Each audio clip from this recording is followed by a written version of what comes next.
Hola, hola, Buenas noches a los alumnos. Estamos acá en de semio de redes, de semiótica de redes, año 2023. ¿Se me escucha bien? Sí, profe. Sí, hay Perfecto. algunos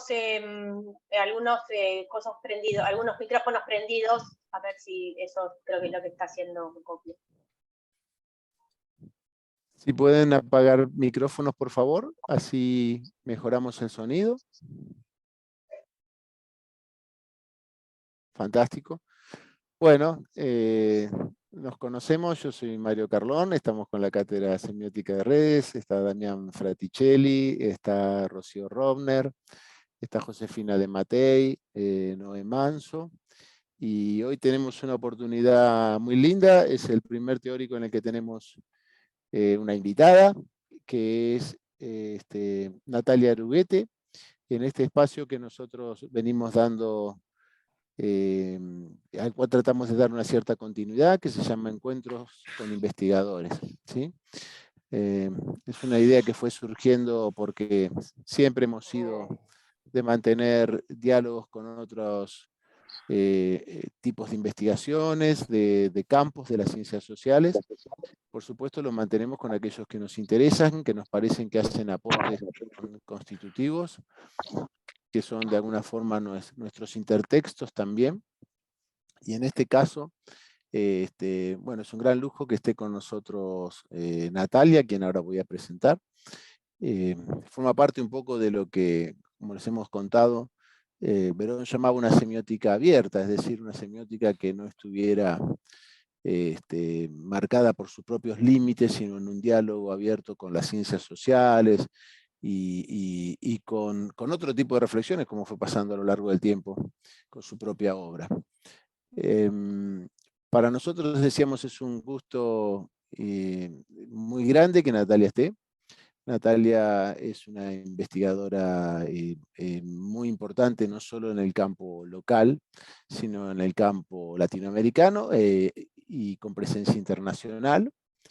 Se ha dedicado fuertemente a cuestiones que tienen que ver con redes, que es el tema central de nuestra asignatura, y los textos vinculados a problemáticas que Natalia ha trabajado y con investigadores que ha trabajado en su camino, han estado presentes en nuestra asignatura como una referencia desde su origen, podríamos decir, ¿cierto? Creo que haber contado en algún teórico que cuando estábamos por empezar con esta materia, un libro muy de referencia, que es un libro de un investigador argentino, Ernesto Calvo, es un libro sobre lo que fue de alguna forma el caso Nisman y lo que sucedió en particular en Twitter, que debe haber sido los primeros trabajos completos de una investigación que mostraron cómo se podía investigar redes. Y Ernesto Calvo es un profesor ahora radicado en Estados Unidos, pero también de nuestra Facultad de Ciencias Sociales. Y Natalia ha estado trabajando con él muchos años y juntos publicaron un libro. Luego, ese primero fue en 2015, este fue en 2020, muy interesante, que se llama Fake News, Trolls y otros encantos, ¿sí? Estuve releyendo estos días, hace poco tuve que dar una conferencia donde hablé sobre cuestiones que tenían que ver con una sociedad de la desinformación y ha sido una relectura muy atractiva la del libro que hizo Natalia con Ernesto. Natalia además es periodista de Página 12, publica trabajos en Página 12 y es una investigadora muy destacada y además con un trabajo sumamente específico y por supuesto además con un ángulo político también con el cual nosotros nos sentimos muy identificados. Creo que entonces tenemos una muy linda clase por delante. Bienvenida Natalia, esto parece un programa de televisión, ya nos estuvimos saludando antes, ahora nos saludamos en cámara. Bueno, muchas gracias Mario. Gracias por la la invitación, gracias por la convocatoria. Somos muchos y muchas aquí. Yo, cuando estoy en estas situaciones, suelo pedir el favor de que quienes puedan prendan sus cámaras, porque entonces yo los veo, me doy cuenta si se entiende, si se entusiasman, si hay que hacer algún viraje, es más dialógico si tenemos las cámaras prendidas. Sé que no en todos los casos es posible, pero cuando es posible lo pido encarecidamente como un gesto hasta solidario. Hay otra cosa que quiero proponerles como dinámica. A ver, lo que charlábamos recién fuera de cámara es que ustedes vayan volcando las preguntas, pero de todas formas, si vemos que no se arma mucho lío, somos un montonazo, pero si vemos que no se arma mucho lío, y se puede hacer a o vivo la pregunta, lo intentamos. Y si no, la hacemos por chat y se van transmitiendo. Lo que sí, que les comentaba a los compañeras de la cátedra, que prefiero que me vayan interrumpiendo a medida que yo voy avanzando, porque si yo hago un speech largo, después no van a recordar qué les había ocurrido o qué les llamó la atención 30 minutos atrás. Y la otra cuestión es que quiero hacerlos un poco participar. Por ahí van a participar con algún gesto, subiendo una mano, ¿no? Aplaudiendo, lo que fuere, pero también quiero que lo que les voy contando surja también de algunos mini experimentos que hagamos juntos y juntas, como para que nos podamos dar cuenta también qué nos pasa a nosotros frente a determinados discursos, y de allí poder presentar hallazgos y teorizar alrededor de nuestra relación con las redes sociales, nuestra relación con las redes sociales en un momento de polarización. No sé si allí están pudiendo ver. Sí, sí. Sí, se ve. Maravilloso. Bien. Voy a iniciar de manera un poquitito convencional, tratando de presentar algunas premisas que me van a permitir contar cómo entendemos nosotros la polarización, y a partir de cómo entendemos la polarización en términos políticos, ideológicos, afectivos, eso me va a permitir también ir hacia mostrarle algunos casos que hemos estudiado y tratar de pensar la polarización en nuestra interacción en redes sociales. Quiero contarles, por un lado, algunas conceptualizaciones que nosotros usamos de la polarización, y por otro lado, qué aspectos de la polarización nosotros podemos observar en la interacción y en el intercambio discursivo en redes sociales. Por un lado, un primer aspecto que me parece importante aclarar es que hay distintas vertientes conceptuales, hay distintas líneas para entender la polarización, e incluso esas distintas líneas se fueron adaptando y ayornando a la actual dinámica, a la actual forma que tiene la polarización, porque en principio concepciones tal vez más instrumentales para pensar la polarización no eran suficientes para entender lo que nos pasa hoy.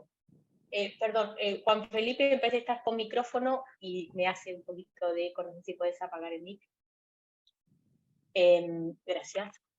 Bien, entonces, una primera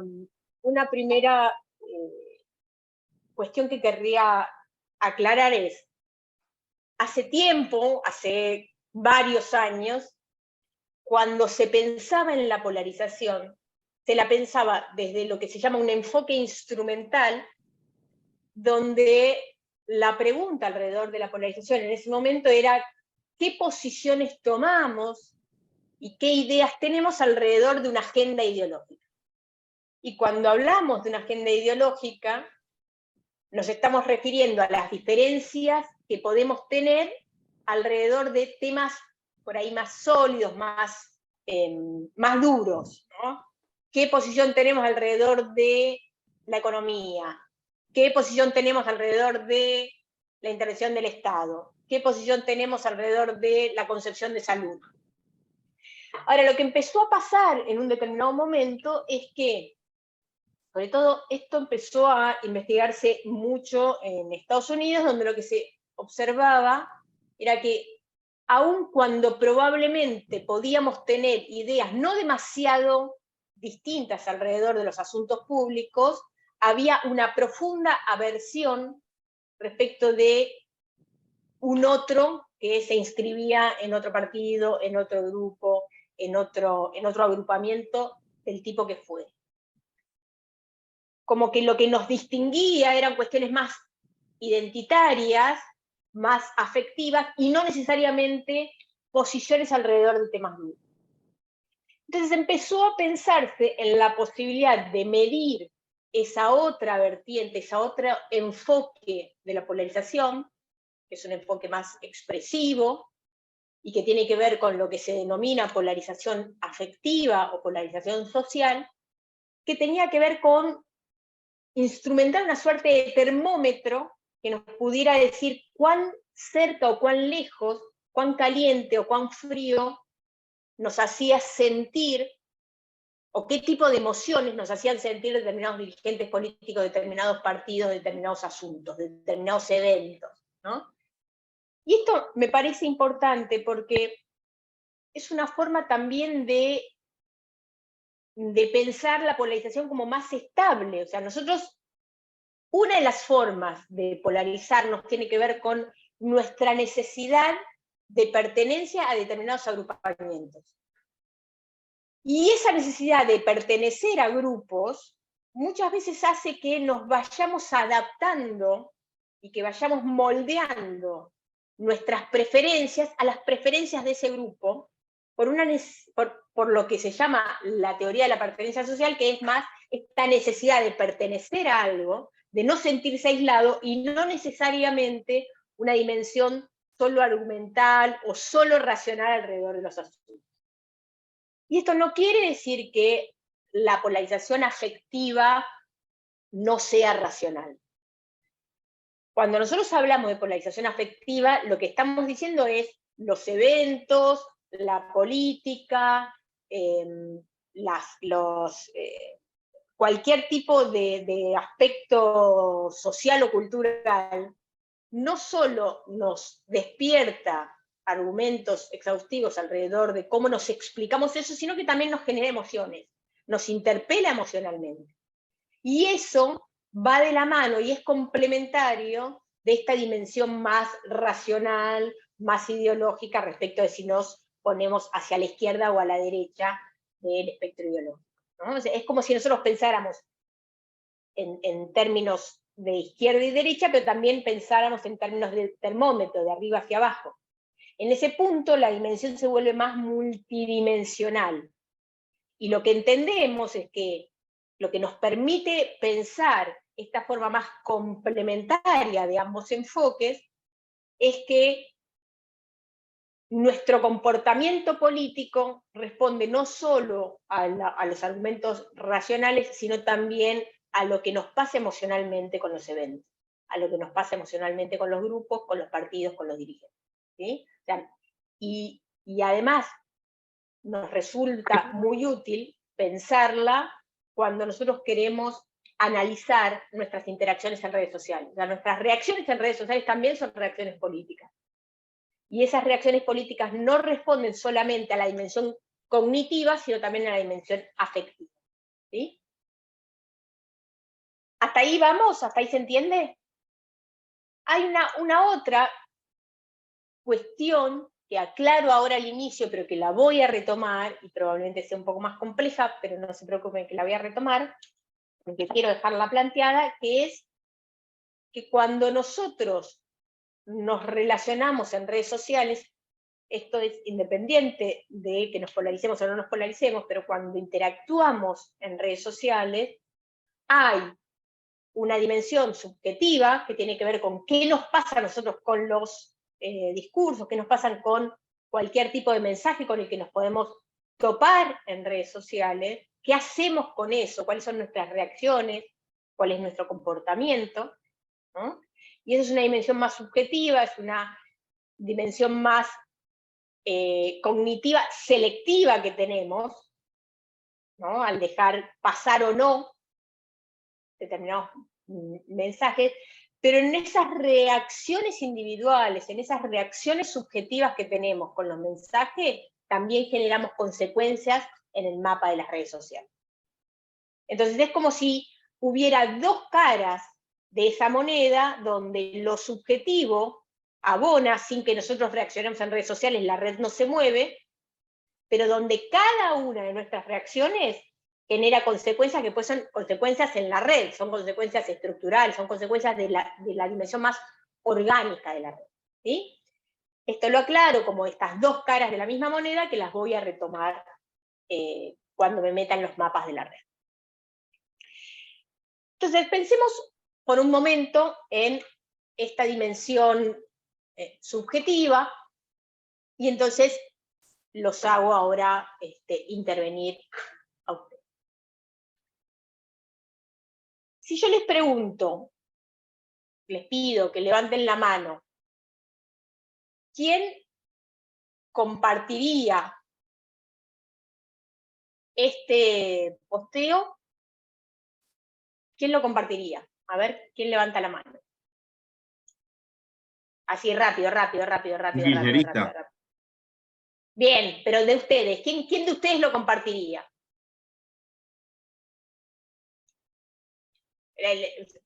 A ver, levantemos la mano del quien quiera. Entiendo que no lo compartiría nadie, no están levantando, ¿no lo comparte nadie o lo comparten? Yo levanté, Nati. Ok, No sé si compartiría un tuit de Gabriela Cerruti, la verdad. Ok, muy bien, está muy bien. O sea, la respuesta acá lo que me están diciendo es, algunos lo compartirían por el contenido y otros no lo compartirían por el autor. Entonces, no solamente el contenido nos motiva a compartir algo, sino que también las autoridades en las redes sociales pueden ser un elemento que nos active, que nos motive a querer compartir o no compartir algo. ¿Quién compartiría este posteo? A ver, bajemos todos la mano y volvamos a levantar la mano para ver quién compartiría ese otro posteo.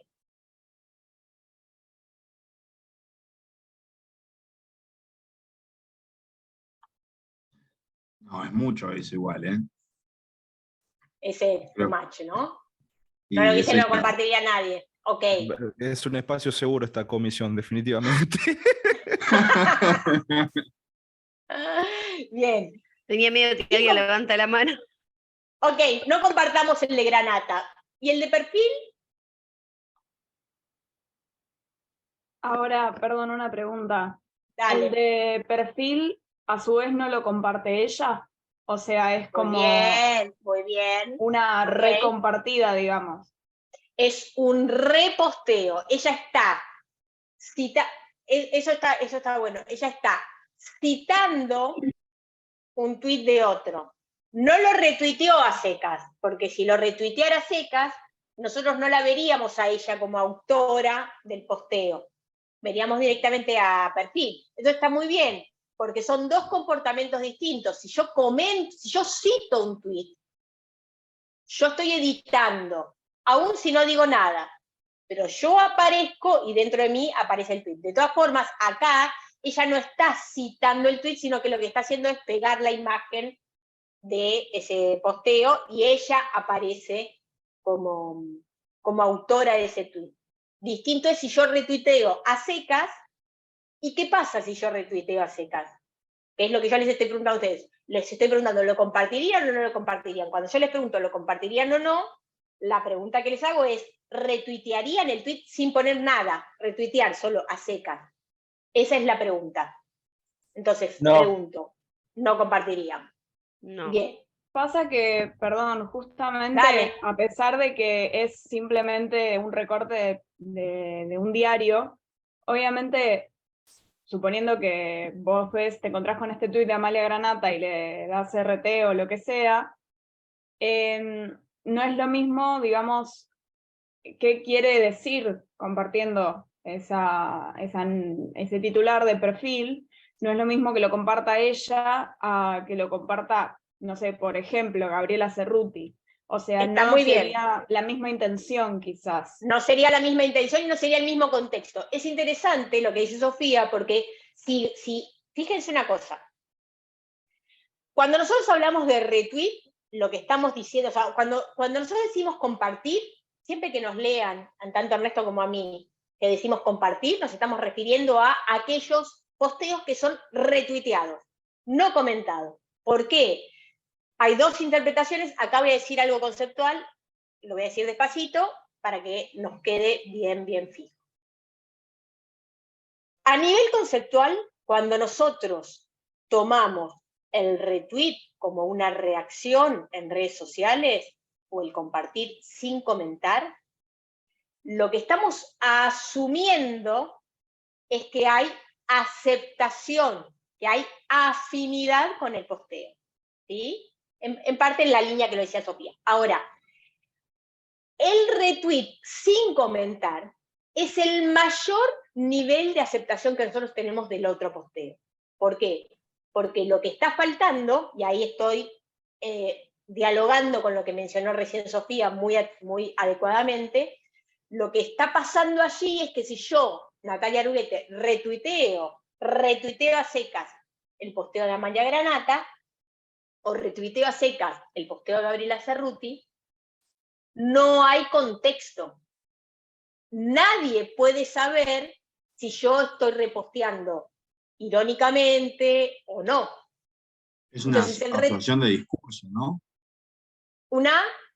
Es como que está manifestando ese discurso puntualmente. No hay una estoy aceptándolo, exacto, estoy aceptándolo, pero ¿por qué lo estoy aceptando? Porque no hay nada que pueda demostrar lo contrario, con lo cual yo estoy incorporando a mi muro ese discurso y no le estoy avisando a nadie que me disgusta ese discurso. Entonces, no solamente estoy incorporando la leyenda de perfil que dice que la mitad de los argentinos cree que esto estuvo armado, sino que además estoy invitando a mi muro a Amalia Granata. Yo recién les decía, si yo tengo reacciones en redes sociales, eso tiene consecuencias en la red, lo que estoy haciendo es llevarla a Amalia Granata a mi burbuja, que probablemente no estaba en mi burbuja antes, ¿sí? Pero si yo la reposteo, la invito a mi burbuja y después voy a explicar esa parte. Pero en principio está bueno ir aclarando esto. Retuitear es afinidad. Y es el mayor nivel de afinidad que yo puedo mostrar. ¿Por qué? Porque si yo reposteo a Amalia Granata, la cito y yo comento diciendo no pueden parar de tirar mierda, por decir, no sé, digamos algo escandaloso, entonces ahí sí yo estoy editando el posteo y estoy aclarando cuál es mi posición respecto de eso que cito. Pero el retweet no me permite eso. Ahora, retomo algo que decía Sofía recién, que es algo un poquitito más fino y súper importante. Sofía decía, no es lo mismo que esa nota de perfil la tuitea Amalia Granata que la tuitee Gabriela Cerruti. ¿Cuál es el asunto allí? ¿Quién es el contexto? Vamos a suponer que la situación que está pasando en ese momento. No la situación, ellas. O sea, Sofía dice, no es lo mismo que lo tuitee Amalia Granata que lo tuitee Gabriela Cerruti. Si lo tuiteo yo o lo retuiteo yo, nadie se entera cuál es el contexto. Pero con Gabriela Cerruti no hay posibilidades de que no sepas cuál es el contexto. Ella es el contexto, aunque no ponga una cita. Entonces, perdón, no quería interrumpir. Dale, Estaba diciendo, en este caso es porque nosotros damos por sentado que, por ejemplo, no sé si lo repostea Amalia Granata es porque está adhiriendo, y tal vez si lo repostea, no sé, Gabriela Cerruti, está como queriendo señalar tal vez, por ejemplo, no sé, lo complicado que sería, ¿no? Decir el asesinato de Cristina Kirchner es un hecho inventado. O algo así, imagínate que postee eso Aníbal Fernández. Sí. ¿Qué suponés vos que querría decir Aníbal Fernández con eso? Y algo creo de que afinidad, estaría adhiriendo a eso que dice perfil o no. no estaría adhiriendo, creo que lo quería, si lo compartiría sin contexto, creo que simplemente estaría como diciendo, miren el horror de esto, creo. ¿No? Exacto, exactamente. Entonces, a lo que apunto con eso es que no solamente lo que nosotros observamos en el texto es importante, sino que también muchas veces las propias autoridades, o sea, los autores de los posteos, son contexto. Ellos mismos hablan. ¿Se entiende? Entonces, en este caso es interesante lo que fuimos diciendo, ¿por qué? Porque uno puede adherir al contenido, pero también está de alguna forma adhiriendo al autor. Ahí voy a darles la palabra a quienes levantaron la mano, pero digo esto último. Cuando yo decía en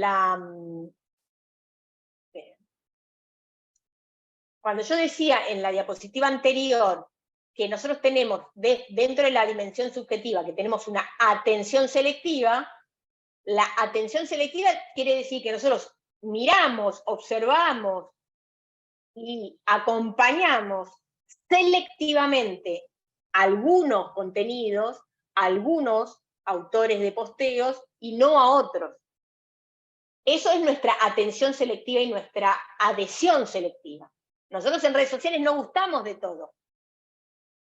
¿Sí? Entonces, un poco también es eso. Varios de ustedes me dijeron, no, algo de Granata no lo comparto, pero ni en pedo. Y algo de Cerruti tampoco. Bueno, fíjense cómo también las autoridades ponen en juego nuestra atención y percepción selectiva. Sí, Agustina. Hola, ¿cómo estás, Natalia? ¿Cómo va? Yo me quedé con algo que dijiste de que el retweet era la mayor prueba de fidelización eso, no me acuerdo bien cuál era la palabra. Quería saber si ese es un indicador que al analizar datos tiene más valor que otros indicadores, como por ejemplo los me gustas o otras formas de compartir contenido. Si eso es algo que en el análisis de datos se toma más en cuenta que otros. Cuando nosotros hacemos, por ahí algunos de ustedes allá, bueno, en el libro de Ernesto deben haber visto los mapas de activación, ¿no? Los mapas con las burbujas, etc. Nosotros hemos hecho muchos mapas de activación. Cuando nosotros pensamos en el compartir, lo definimos conceptualmente como activación, o sea, como lo que hace un posteo es interpelarme y me activa, me entusiasma a querer compartir. Nosotros hasta ahora hemos trabajado, cuando hacemos los mapas de activación son mapas de retweet a secas. ¿Por qué son solo mapas de retweet? Podés hacer mapas de quién sigue a quién, podés hacer mapas de like, podés hacer mapas de quién cita a quién responde a quién. Lo importante es no hacer en un mismo mapa todo junto. ¿Por qué? Porque porque cada una de estas reacciones te da una información distinta. No es que una sea más importante que la otra, pero las distintas reacciones te dan información distinta. Y también de eso depende qué consecuencias tengas en la red. Entonces, por ejemplo, hasta hace no mucho, en Twitter, si uno retuiteaba algo, ese posteo que retuiteaba quedaba habilitado en el muro de los seguidores. Ahora, cuando uno da like a algo, también lo habilita en el muro de los seguidores. Entonces, en ese caso, las consecuencias orgánicas o las consecuencias topológicas que se tienen, ¿no? La topología de la red, cómo estamos conectados y cómo va circulando la información, las consecuencias topológicas no solamente se dan a partir del retweet, sino que también se dan a partir del like. Ahora, ¿qué pasa cuando yo retuiteo? Que un posteo aparece impreso en más lugares, ¿no? Entonces, vamos a suponer que nosotros acá somos 70 y tantos. Imagínense que yo le digo, a ver, 1, 2, 3 ya, ¿quién repostea el posteo de Gabriela Cerruti? Y son 70 y pico que repostearon eso. Bueno, todos los seguidores que tengan los 70 y pico que están acá van a poder ver ese reposteo. Entonces, empieza a circular, empieza a amplificarse ese posteo. ¿Cuál es la diferencia si yo retuiteo a secas que si yo lo comento? Cuando yo lo retuiteo a secas, lo que se amplifica es el tweet original, que para nosotros también es un dato, pues estoy amplificando un tweet original. Ahora, si yo comento un tweet original y, por ejemplo, Gianfranco quiere ver el tweet original, tiene que entrar primero a mi tweet y después volver a hacer un doble clic para entrar al tweet original. Entonces, no va de suyo que con mi mero retweet inmediatamente vea el tweet original. Entonces hay muchas cuestiones que pasan cuando uno solamente retuitea. Yo decía, el retweet, dado que no tiene contexto, es una de las formas de mostrar el mayor nivel de afinidad, el mayor nivel de aceptación del mensaje. Entonces, creo que eso me estabas preguntando si era eso lo que estaba diciendo. Entonces, retweet es mucho nivel de aceptación.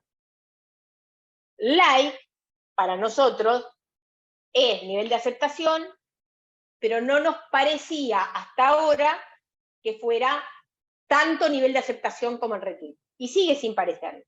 Ahora, en uno de los últimos trabajos que hicimos, nos encontramos con que en un experimento de encuesta había gente, había usuarios que retuiteaban más de lo que daban like. Entonces ahí se nos abre a nosotros una pregunta de investigación nueva, que es, bueno, ¿por qué retuiteamos? ¿Solamente retuiteamos por afinidad con el mensaje? Y a veces por ahí retuiteamos porque socialmente está bien que retuiteemos. Es una pregunta abierta que tenemos, que estamos desculando y que espero salga publicada en breve. Están pasando cosas con nuestras reacciones en redes sociales. Lo importante es que retuitear habilita el contenido en otros. Like, en este momento, habilita también el contenido en nuevos usuarios. O sea, son formas, en realidad lo que está pasando, además, en particular en la red Twitter, es que estas son formas que tienen, desde las políticas de amplificación, para hacer circular y para aumentar la circulación de usuarios en las redes sociales, para aumentar la tasa de clics. Porque la tasa de clics, además, son formas de monetizar las plataformas, ¿no? Entonces, hay muchas cosas que se cruzan. Nosotros, en términos psicosociales, lo que decimos es, el retweet es afinidad. Y ustedes recién me mostraron esa propensión a retuitear o no. E incluso algo que ustedes, ahí ya pasó la palabra, pero algo que no seguimos preguntando, pero que en parte yo deduje, es que ustedes mostraron mayor propensión, o sea, mayor tendencia a compartir, de los 4 posteos que tengo acá, mayor propensión a compartir posteos que eran de consenso que posteos que eran polarizantes. Entonces, otro de los descubrimientos que nosotros fuimos viendo es que hay mayor aceptación y mayor motivación a compartir posteos que son de consenso que aquellos que son polarizantes. Los mensajes polarizantes nos generan disonancia, nos hacen evitar la situación polarizante y cerramos la puerta. Sí, Vanina. Ahí está. Hola Natalia, un gusto.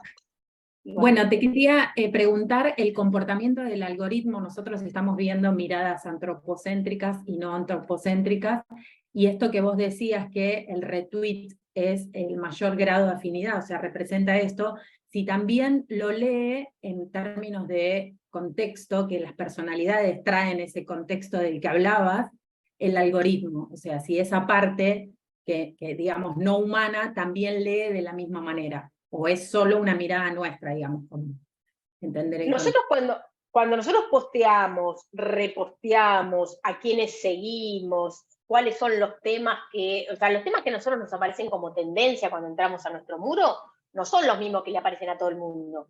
Claro. Las tendencias también están personalizadas. Entonces, lo que pasa con los algoritmos es que, aunque son opacos, aunque van cambiando, digamos, las políticas de las compañías de plataforma en ese sentido circulación y habilitación de contenidos van cambiando. Pero lo que va pasando con los algoritmos es que lo que hacen es detectar cuáles son nuestras preferencias, ¿no? Y entonces, cuando hablamos de cámaras de eco, lo que pasa es que con nuestras preferencias, con nuestros pasos que damos en las redes sociales, con aquello que reposteamos, con aquello que criticamos, con aquello que respondemos, con aquello que damos like, son detectados por estos algoritmos, y esos algoritmos van viendo cuáles son los temas que a nosotros nos interesan, cuáles son las autoridades a las que seguimos, cuál es nuestra demora en retuitear algo, y todo eso va siendo distintas formas de mostrar nuestras preferencias en redes sociales, y eso es lo que después nos vuelve. No solamente nos vuelve porque nosotros retuiteamos, y entonces al retuitear habilitamos ese contenido en nuestros seguidores, esa es una de las primeras cuestiones, sino que además el algoritmo también detecta qué tipo de información y de contenidos tienen que hacer circular en nuestro contexto. Entonces, por eso vuelvo sobre lo que decía al principio, hay dos caras de la moneda. Una es nuestras preferencias subjetivas, que las vamos mostrando en nuestras reacciones en las redes sociales, y otra es cómo eso vuelve amplificado, vuelve amplificado a partir de lo que los algoritmos van detectando, porque lo que necesitan las compañías de plataforma es aumentar nuestra tasa de clic.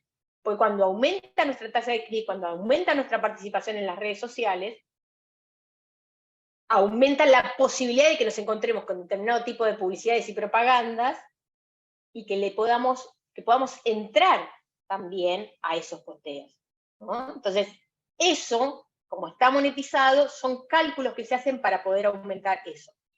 De hecho, Elon Musk ha escrito en varias oportunidades, no tengo ahora el tweet a mano, pero ha escrito invitando a los usuarios de Twitter a dar más likes a los posteos, asumiendo que la propensión a dar más likes también habilita eso y amplifica la circulación de determinados mensajes.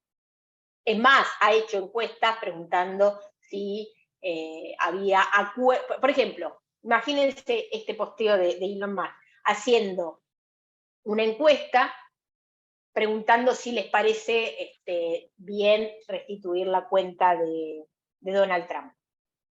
¿Quiénes se imaginan que van a votar por el sí en esa encuesta? Y los votantes de Trump, por ejemplo. Los republicanos. Exacto. Los republicanos. Entonces, ¿qué pasa? Los votantes republicanos votan sí, ese tipo de posteo circula más en la burbuja republicana, y lo que se hace es recuperar usuarios republicanos que cuando cerraron la cuenta de Donald Trump también se fueron. Entonces hay toda una masa de usuarios necesarios en la circulación de Twitter que con la decisión que había tomado Dorsey de eliminar a Trump, de bloquear a Trump, se perdieron. Y también se perdió la tasa de clics en ese punto, ¿no? Entonces, las decisiones que van tomando las plataformas tienen que ver con una multiplicidad de cuestiones. ¿Okay? Sí, Gianfranco. Hola, ¿qué tal, Natalia? ¿Cómo estás? Una consulta. Este tema del retweet, ¿no?, asociado a la aceptación, ¿no?, y a la activación, siempre tiene una connotación positiva en términos como de visibilidad. Por ejemplo, ahora hace poco salió Milei con el plan de gobierno, ¿no?, y hipotéticamente que lo haya subido a Twitter, y la gente se hace eco y lo retuitea, pero para rechazarlo. El hecho, no sé si me explico. Dale. No, sí. no, pero creo que me explico, ¿no? Sí. Por eso decía, el contexto es, o aquello que yo repongo, o sea, si yo, Natalia Arube, te retuiteo ese tweet de Milei, ¿vos qué vas a imaginar?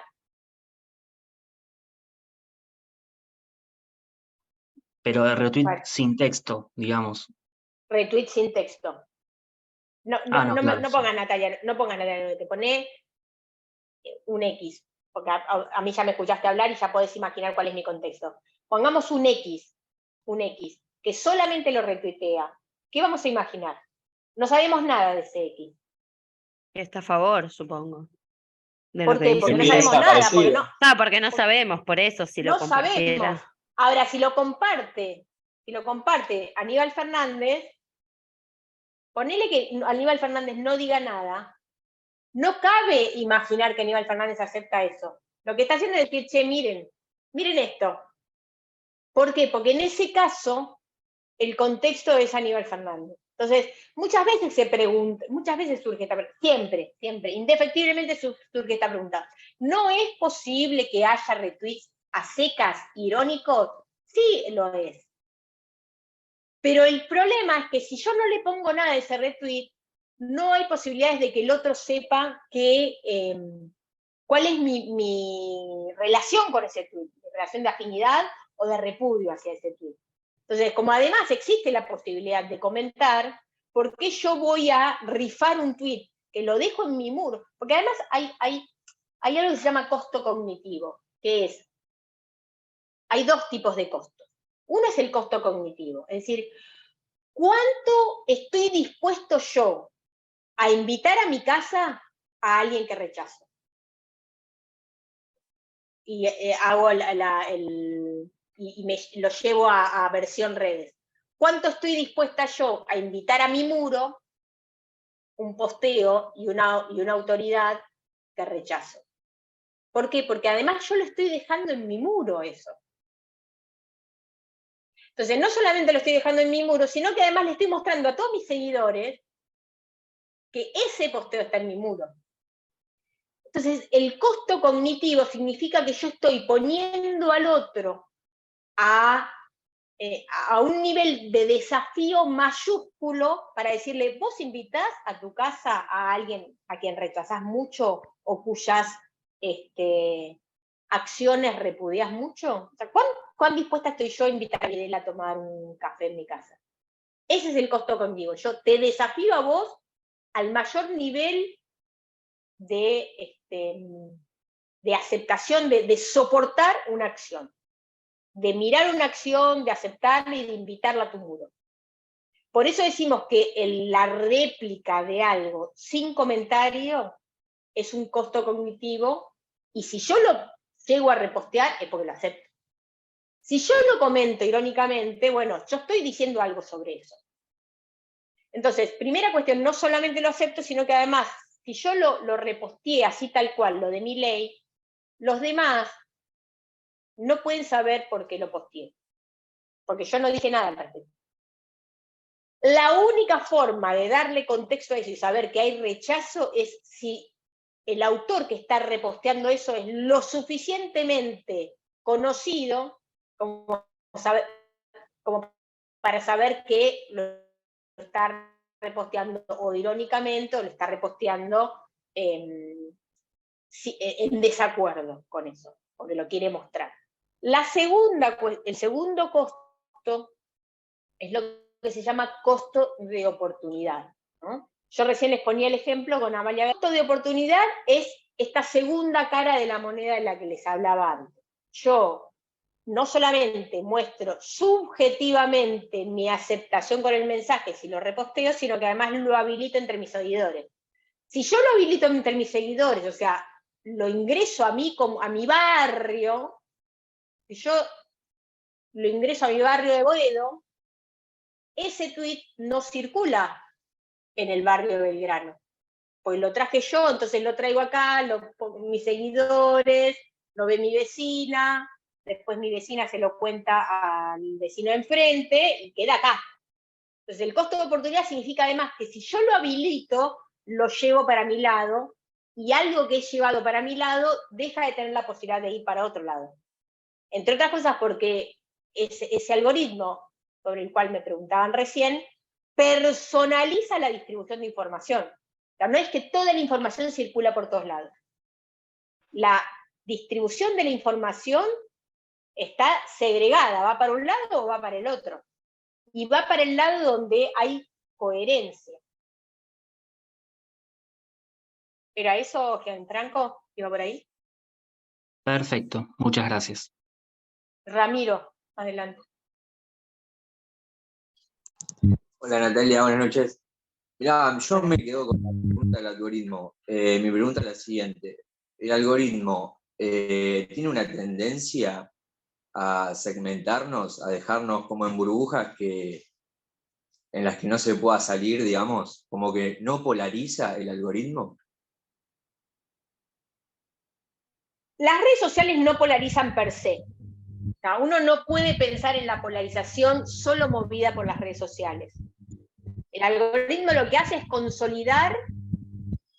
Hay un micrófono que me está prendiendo y me está entrando un sonido que me... Ahí está. El algoritmo lo que hace es consolidar, devolverme esa preferencia. ¿Pero por qué? Porque, por esto que les decía, las políticas de amplificación y de circulación de los mensajes, lo que dice es, este mensaje va a circular entre aquellos que lo están amplificando. Entonces, ahí no es solamente el algoritmo, es además, ¿qué me pasa a mí con esos mensajes? Y lo que me pasa a mí con esos mensajes son decisiones racionales y afectivas. O sea, si a mí un mensaje me da bronca, vamos a suponer, nosotros habíamos trabajado en el libro anterior con un posteo que había publicado Hijos Capital, la agrupación Hijos, el día que se votaban las PASO del 2017 cuando Maldonado estaba desaparecido. Y entonces el posteo decía, hoy Maldonado no vota porque está desaparecido. El Estado es responsable. Entonces ahí la pregunta no es solamente por el algoritmo, no es que el algoritmo dice, bueno, lo hacemos circular por acá pues se nos canta. La primera pregunta es, ¿quién quiere, a quién entusiasma y a quién motiva y por qué motiva a que compartamos ese posteo? Entonces, primera pregunta, ¿a quiénes va a entusiasmar a querer compartirlo? ¿A los que estaban a la izquierda ideológica o a la derecha ideológica? ¿A los que estaban con el entonces oficialismo o los que estaban con la entonces oposición? Abro la pregunta. ¿A quiénes entusiasma a querer compartir? Pero ahí puede el oficialismo. No. En ese momento el oficialismo era pro, era Cambiemos. Claro, la oposición de ese momento, sí. Perfecto. ¿Motiva a la oposición? Bien. Primera pregunta. ¿A quién motiva? A la oposición. Segunda pregunta. ¿Los entusiasma? ¿Los motiva? ¿Los entusiasma? O sea, el entusiasmo a querer compartir algo para nosotros es la clave de esto. La pregunta para nosotros, una pregunta nodal que nos hacemos en redes sociales es el entusiasmo a querer compartir o motivación a querer compartir. Ahora, ese entusiasmo a querer compartir, ¿a qué sentimiento responde? En el caso de ese posteo de Hijos Capital diciendo, hoy Maldonado no vota porque está desaparecido. ¿Cuál es el sentimiento que les genera cuando ustedes ven eso? Indignación podría ser. Indignación, Angustia. ¿qué más? ¿Qué más? Bronca. Bronca. Claro, necesidad de justicia o algo así. Perfecto. Todos esos sentimientos nos activan y nos motivan a compartir, porque queremos hacer justicia. No es que solamente compartimos lo que nos da alegría, y no es que el entusiasmo solamente esté relacionado con ese sentimiento positivo. El entusiasmo es el entusiasmo. Yo veo un choque en la calle y quiero llamar por teléfono a mi mamá, a mi marido, a quien sea, y lo quiero contar.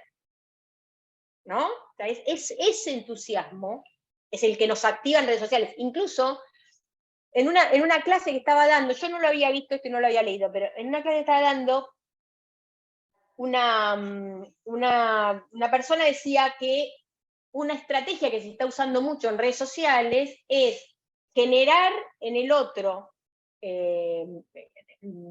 sentimientos de bronca con posteos que te generan malestar para que vos te veas involucrado a participar y generar de esa forma engagement. Y es absolutamente plausible que sea así.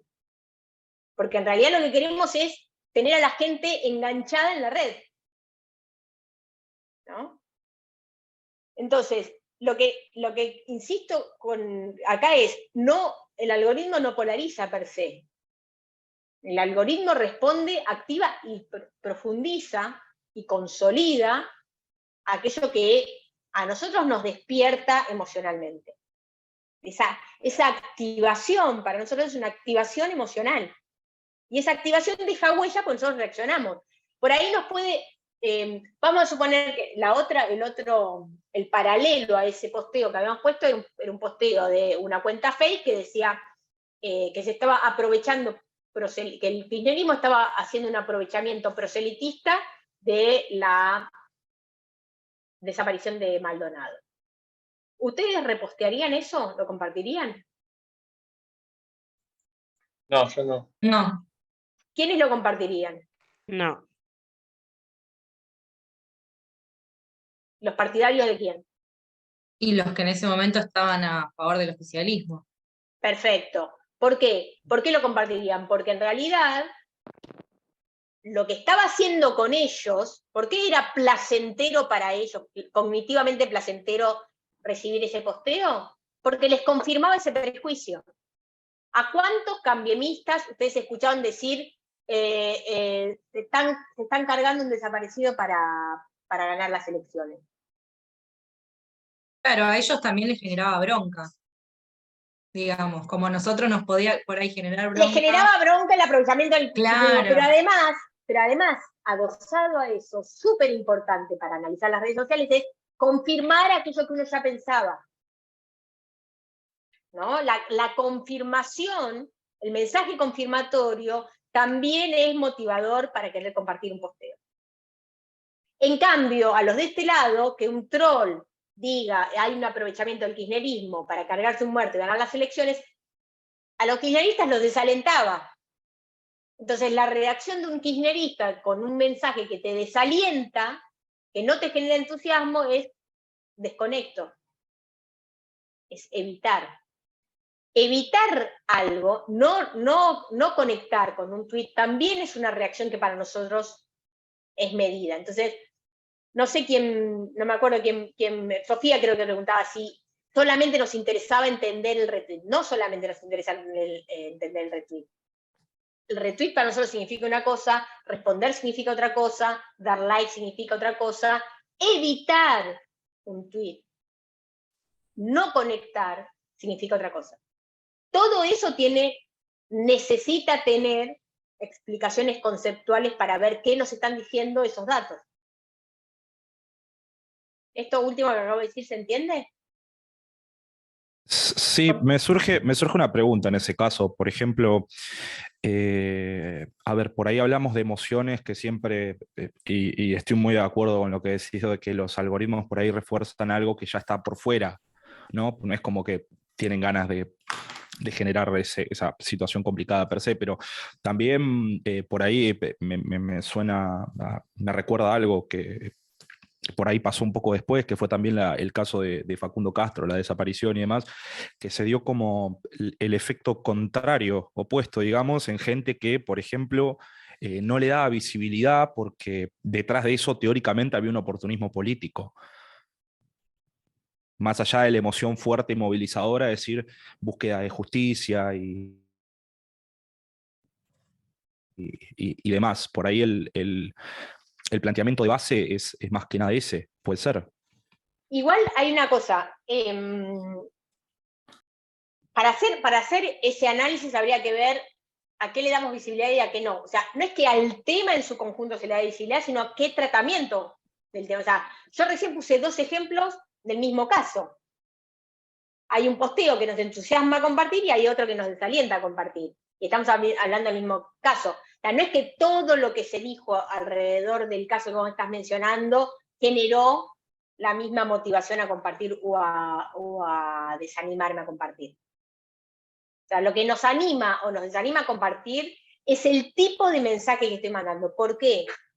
Porque cuando yo, esto que voy a responder ahora, no lo voy a responder. Paso un segundito a la siguiente diapositiva y después digo lo que iba a decir, porque si no me voy a adelantar algo y quiero que lo digamos entre todos y todas. Les voy a mostrar uno de los experimentos que hicimos, y después recuérdenme decir lo que quería decir recién. Esto es son 2 posteos que efectivamente fueron publicados por Infobae en momentos distintos. Nosotros tomamos esos 2 posteos que fueron realmente publicados y linkeados a esas notas. Lo único que hicimos fue, cuando hicimos el experimento, en una encuesta, un experimento de encuesta es que uno lo que quiere es analizar el comportamiento de otro, no solamente si en una encuesta alguien dice sí, votaría por tal, mi intención de voto es tal, me gusta tal tema, me interesa la salud, sino además yo te muestro esto, ¿qué haces con esto? ¿No? Ese es el tipo de experimentos que nosotros hacemos. En general, lo que hacemos es mostrar imágenes y hacer preguntas que nos den cuenta de qué tipo de sentimientos les genera esto, qué tipo de reacción tendrían con esto en redes sociales, y muchas veces preguntamos si le creen o no le creen. ¿Qué hicimos en este caso? Buscamos primero la data, encontramos que efectivamente Infobae había publicado esto. Primero cuento en qué consistieron los 2 posteos de Infobae y después cuento cómo los adaptamos nosotros para el experimento. ¿Por qué es tan importante aclarar nuestra adaptación? Porque uno no puede mentir en redes sociales. Perdón, no puede mentir en redes sociales. Uno no puede, o sea, cuando uno hace experimentos, no puede dar información falsa cuando se trata de cuestiones de salud. Entonces nosotros no podíamos inventar una información falsa relativa a la pandemia. Entonces, tomamos este primer posteo, fíjense que dice, Argentina es el país con más muertes por COVID por millón de habitantes en el mundo. Fue publicado en mayo del 2021, ¿sí? Y el autor del posteo es Infobae, y esta fue la imagen. Este mismo posteo dice, Argentina es el país con más muertes por COVID por millón de habitantes en el mundo, fue publicado en octubre del 2020 por Infobae, esta es la imagen. Si ustedes se fijan en los 3 elementos, olvidemos la imagen por ahora. Si ustedes se fijan en los 3 elementos que yo les mostré, ¿cuál de los 2 posteos creen que es verdadero y cuál creen que es falso? Cualquiera de los 2 puede ser verdadero y cualquiera de los 2 puede ser falso. No. El de mayo de 2021 sería el verdadero. ¿Por qué? Por la fecha me da la sensación. Bien, ¿qué pasó en esa fecha? Y ya estaba la pandemia más instalada, o sea, se podía hablar del número de muertes, me parece. En mayo llevábamos un año. del 2020 era muy... Más fino, va por ahí, pero más fino, más fino. Volvimos a fase 1 después. Estaban las elecciones, supongo, o algo de eso. No por las elecciones, volvimos a fase 1, ¿por qué? Porque hubo un rebrote con la variante, creo que fue la Delta. Aumentaron los contagios. Exactamente, exactamente. ¿Pero por qué? ¿Qué pasó?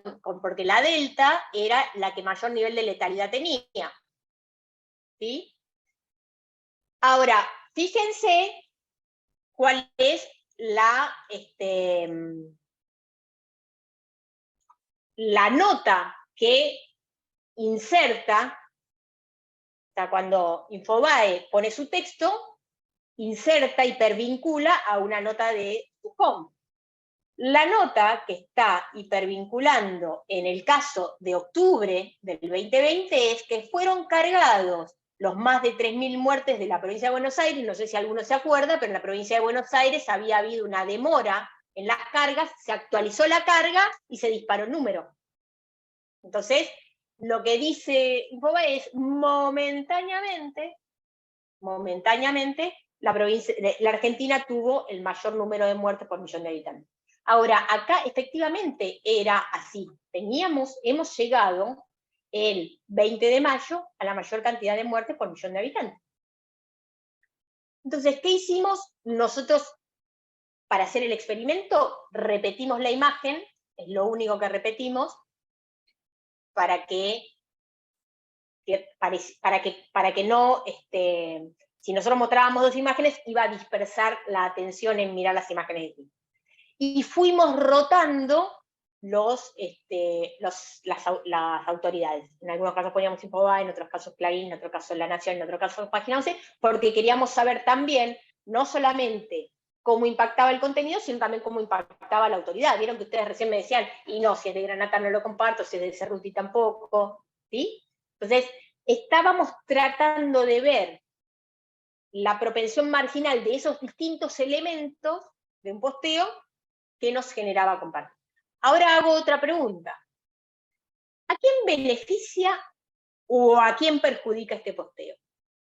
Estos dos posteos. Y Perjudica al perjudicaría al ¿no? gobierno, claro. Bien. Si perjudica al gobierno. Beneficia a la oposición. Bien. ¿Qué me va a atraer? Si ustedes se preguntan, bueno, beneficia a la oposición, bien. ¿Quién va a postear esto? ¿Quién va a compartir esto? Y Alguien claramente Gente que se el opositor. identifique con la oposición, claro. La oposición, bien. Ahora hago una pregunta un poquitito más fina. ¿Por qué lo va a compartir? ¿Cuál es el motivo? Esperen. Termino la pregunta. De los tres elementos que les mostré, la autoridad, el texto, la fecha y el tema, ¿por qué creen que la oposición lo va a compartir? por el tema, digamos, por como querer decir qué pésimo manejó este gobierno la pandemia, por ejemplo. Claro, pegarle al adversario sería, ¿no? Claro, de hecho, Bien. ellos querían instaurar que la pandemia el control de la pandemia había fracasado, con esto de que no se terminaba más tampoco, de que seguíamos encerrados y todo eso. Divino. ¿Eso está hablando excluyentemente del número de muertes? ¿O hay otro mensaje ahí? No, hay otro mensaje. Cuando yo me encuentro con un mensaje, cuando yo emito un mensaje y cuando yo me encuentro con un mensaje, hay dos niveles de ese mensaje. Uno tiene que ver con el contenido del mensaje, que también es analizado y que también me puede interpelar, pero hay un segundo nivel donde el enunciador establece una relación con ese enunciatario. Y perdónenme si estoy usando mal los términos. Pero hay un mensaje que pasa por otro lado, es un mensaje que nosotros lo denominamos un mensaje expresivo. Hay algún tipo de violencia que ese enunciatario recibe o que el receptor de ese mensaje entiende como el segundo mensaje. ¿Por qué? Porque un oficialista va a decir, ni en pedo yo comparto esto, porque me siento herido con esto. Y porque además vos, Infobae, trabajás para la oposición y te pagan, ¿no? ¿Nunca escucharon eso? Clarín, porque Clarín. Cuando uno dice Clarín miente, esa es la respuesta emocional que yo doy a ese segundo mensaje, donde siento que en realidad Clarín me quiere lastimar a mí con eso. Entonces, cuando hablamos de nuestras reacciones en redes sociales, no solamente hablamos de lo que nos pasa a nosotros con lo que leemos, sino de lo que nos pasa a nosotros con nuestro interlocutor. Son esas dos cuestiones, muchas otras supongo, si se analiza desde otras teorías, pero por lo menos nosotros notamos esas dos cuestiones. Hay en ese posteo hay premios y hay castigos. La oposición se siente premiada con esto, porque le confirman aquello que ya sabía. Y a la oposición se lo confirman tanto con el posteo que es verdad, como con el que no es verdad.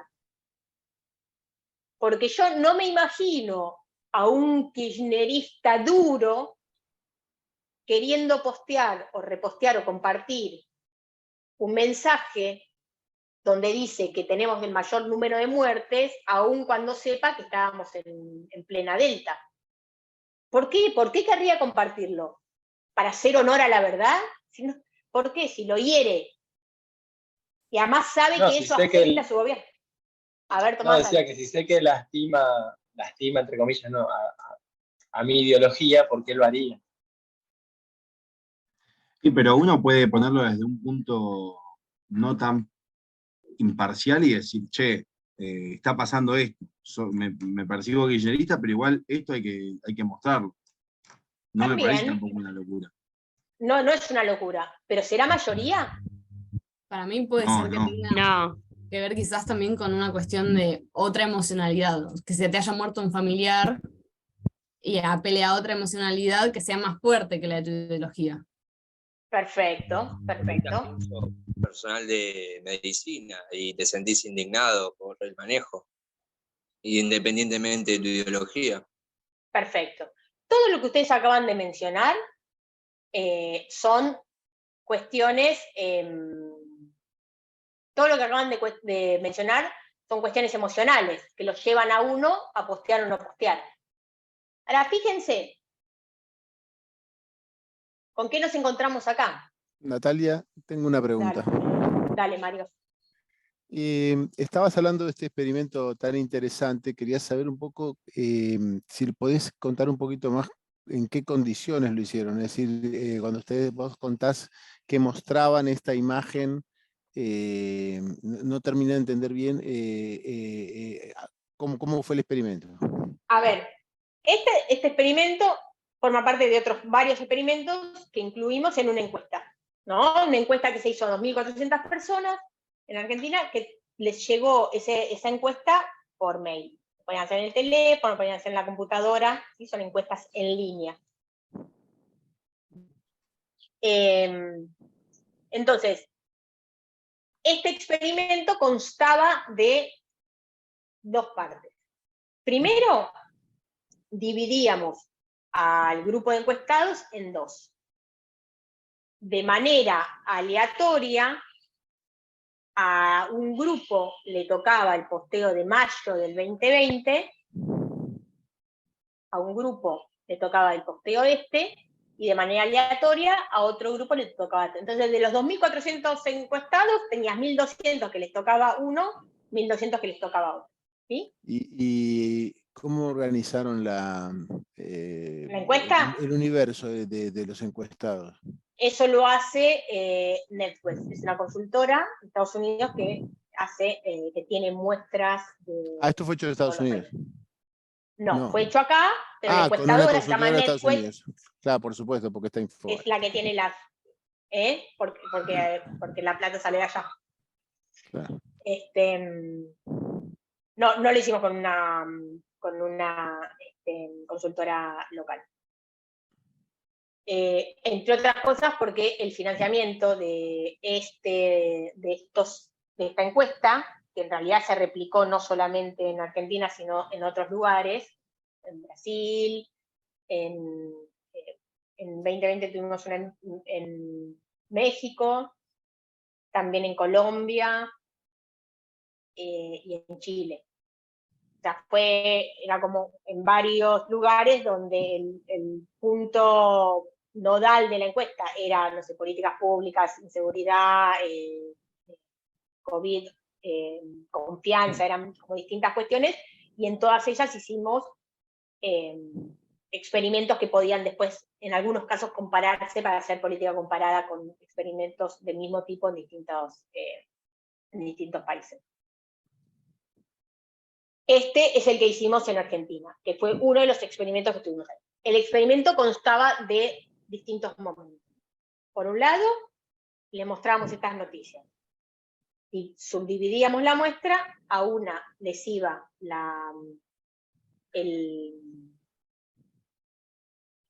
el posteo verdadero, a otro grupo le iba el posteo falso. Antes les habíamos preguntado por quién votaría si las elecciones fueran la semana siguiente, o sea que teníamos la identificación partidaria como uno de las variables independientes. les preguntábamos qué sentimiento les generaba el tweet, les preguntábamos si lo compartirían o no lo compartirían, ¿sí? Los dispersábamos con otro tipo de preguntas, y después lo que hacíamos era mostrarles la verificación. Entonces, al tweet que había sido publicado en mayo del 2021, al grupo que se había encontrado con el tweet de mayo del 2021, que era verdadero, después se iba a encontrar con un posteo de chequeado que decía verdadero. Al grupo que se había encontrado con el... Ven que fuimos variando, página 2, Infobae, eso iba variando. Al grupo que se había encontrado con el posteo de octubre del 2020, luego, después de algunas preguntas de otro tipo, se encontraba con el posteo de falso. ¿Sí? Digamos, lo importante acá es ver el verde de verdadero, cual si fuese un semáforo, y el rojo de falso, que son cosas que también analizamos en el último libro que espero se publique pronto. Entonces, este experimento igual está en un artículo, que después puedo pasarles el dato del artículo. Entonces, ¿qué hicimos primero? Medir, pusimos como variable independiente, sacando otras variables demográficas como variable independiente, la identificación partidaria, que era por quién votaría, y entonces medimos la propensión a compartir ese posteo. Fíjense que los votantes que se identificaban con el oficialismo, solamente el 12% quería compartirlo, y en cambio los votantes que se identificaban con la oposición, el 35% lo querían compartir. Entonces es un poco lo que decíamos recién, bueno, algunos sí lo compartían, por supuesto, pero no la mayoría.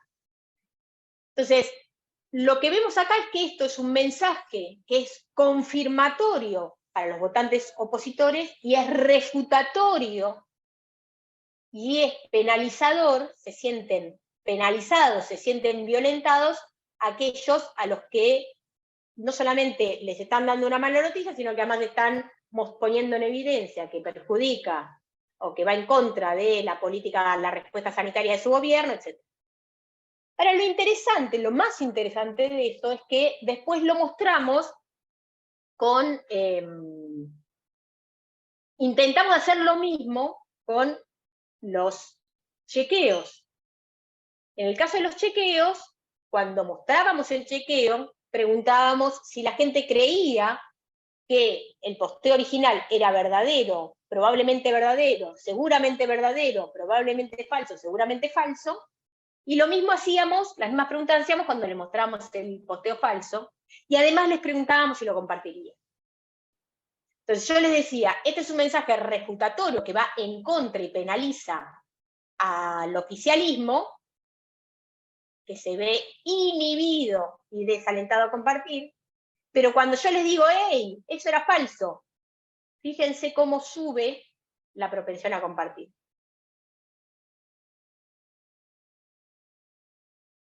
Cuando yo a ese primer posteo que les estaba diciendo, la respuesta del gobierno a la pandemia fue malo y que los entusiasmé a compartir, cuando les confirmo que eso es verdadero, también es muy alta la propensión a compartir. Entonces, la idea acá con esto es, en algún punto, mostrar que la propensión a compartir que yo tengo un posteo no solamente está relacionada con el contenido de eso, sino con el tipo de interlocución que yo establezco imaginariamente con el autor de ese posteo, ¿no? Porque cuando a mí me confirman algo que yo estaba previendo o presumiendo, en algún punto es una confirmación de aquellas ideas, y eso me genera placer cognitivo, me genera entusiasmo, lo quiero compartir, porque hay otra dimensión emocional de lo que estoy diciendo, no importa solamente lo que digo, sino esa relación que establezco con el interlocutor. Por eso es que decimos, cuando las fake news son fake news que son usadas políticamente para generar un daño, para visibilizar un tema, en realidad lo que más nos interesa como diferencial de la estrategia de fake news es ese tipo de relación que yo quiero establecer con el interlocutor, al que le estoy penalizando, al que le estoy dañando, al que le estoy violentando y le estoy mostrando una forma de ejercicio de poder.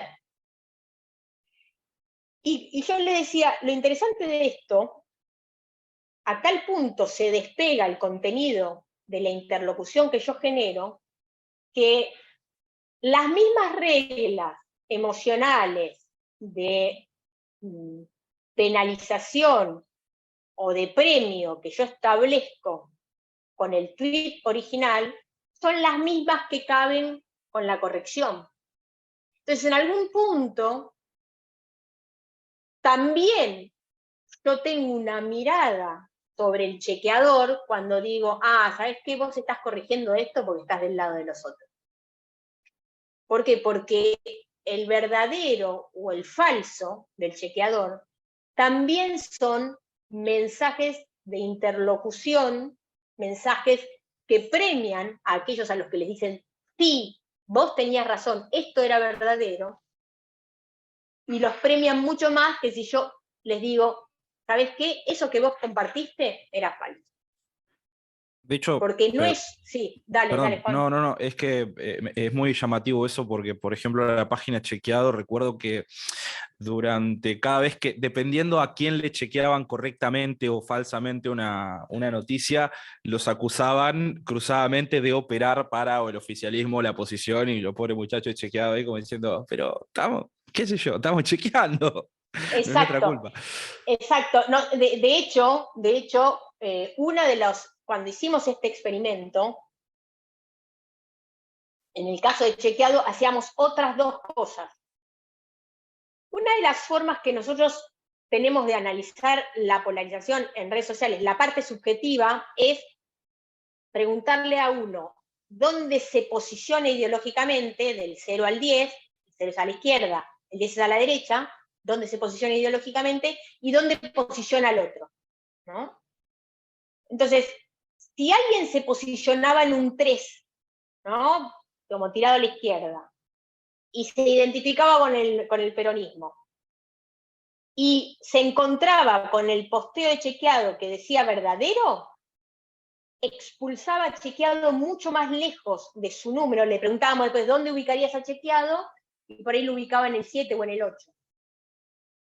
En cambio, si se encontraba con el posteo de Chequeado que decía esto es falso, la misma persona que se puso en el número 3 y que se identificaba con el peronismo, Chequeado quedaba más cerca. ¿Qué quiero decir con esto? Que la polarización, tal como nosotros la trabajamos acá, es la distancia percibida entre mi posición ideológica y la posición que le asigno al otro. Es percibida porque sale de mí, no es que la polarización está en donde se quiere ubicar Chequeado. No es la distancia que me separa o me acerca a Chequeado, no es intrínseca a Chequeado. No es intrínseca a Clarín, no es intrínseca a Infobae. Es la distancia que yo percibo en función de cómo me afecta racional, pero también emocionalmente, los mensajes con los que me encuentro.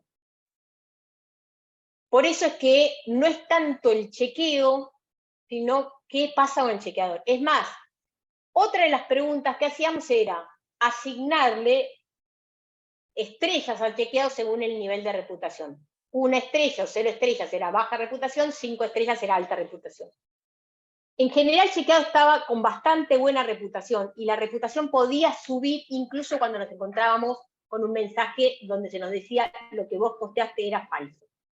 ¿Sí? O sea que la reputación la mantenía bastante. Sin embargo, bajaba un poco más el nivel de estrellas cuando el chequeo era refutatorio que cuando era confirmatorio de lo que yo había posteado con el tweet original. Natalia, te hago una una pregunta, pero también como una propuesta de dinámica, a ver si te parece bien, para aprovechar mejor el tiempo que te tenemos, que va acabándose de a poco. Te va quedando media hora. Tengo una pregunta sobre lo que estabas diciendo y el enfoque que ha tenido la charla. Pero si te parece bien, quizá podríamos aprovechar para hacer que vos hagas unos 10 minutos, si querés, o algo así de parecido, de que focalices y hagas un repaso particular de los puntos centrales de lo que para vos eran esta intervención, y después pasamos a una parte más abierta de preguntas y de dinámicas. ¿Te parece algo parecido? Me parece lo que ustedes quieran. O sea, si quieren yo ya puedo cerrar acá, o si quieren puedo simplemente mostrar ¿Ya estabas por cerrar? esto. Estaba por lo que ustedes quieran. Sí, ya estaba con sensación de cerrar, pero... No, yo te quería hacer una pregunta igual antes de avanzar, que tiene que ver con esto que estabas diciendo, que es, ahí estabas proponiendo como otras ideas más muy específicas sobre lo que es la polarización, ¿cierto? Sí. Te quería preguntar si en relación también con otros trabajos, digamos, porque con Ernesto han ustedes difundido análisis de redes muy importantes que han realizado ustedes, donde han dado también como un enfoque sobre la polarización en redes muy específico, que es como un nivel muy macro, podríamos decir, que no sería esto que estás presentando ahora, si es que comprendo bien, ¿cierto? Entonces querría ver si podrías hablar un poco de esos dos enfoques, que me parecería algo interesante antes de pasar a otro momento, ¿no? Porque me parece que ahora estás como en otro desarrollo, y que esto ha tenido que ver parte con la evolución del desarrollo de ustedes, pero me parece que quizá estas dos cuestiones sobre la polarización también sean buenas para este momento de la intervención. Está bien, vos cuando hablas de macro te referís a los mapas, ¿no? Por supuesto, claro, por supuesto. Bárbaro. Bueno, por eso, yo quería terminar con el mapa, porque, a ver, aprovecho para hacer un repaso y cierro con este mapa y pasamos hacia la última parte. A ver, repasando, yo les decía al video, la polarización necesitamos, para analizarla como la estamos analizando, necesitamos entenderla desde su enfoque instrumental y desde su enfoque expresivo. La polarización ideológica, la polarización afectiva, ¿sí? Ambas hacen a nuestro comportamiento político, ambas dan cuenta de nuestro comportamiento en redes sociales. Al mismo tiempo, nosotros analizamos nuestro comportamiento en redes sociales, polarizado o no, importa, nuestro comportamiento en redes sociales desde la dimensión subjetiva y desde la dimensión topológica, que es estos mapas, ¿sí? En la dimensión subjetiva, yo intentaba explicarles cómo la interpelación afectiva nos lleva a reaccionar de una forma u otra en redes sociales. Y esa dimensión afectiva, y donde la identificación partidaria es una forma de identificación afectiva. La polarización, la identificación partidaria no es solo racional e ideológica, sino que también es afectiva. Nosotros adscribimos a los autores que ven la identificación partidaria también como afectiva, y también como el sentimiento de pertenencia. Y la última cuestión que les decía es, las reacciones que nosotros tenemos en redes sociales dejan huellas y tienen consecuencias topológicas, o sea, tienen consecuencias en esto que estoy mostrando acá. Esto que estoy mostrando acá no es solo el algoritmo, es lo que nosotros hicimos en las redes sociales, que acá lo vemos a nivel macro.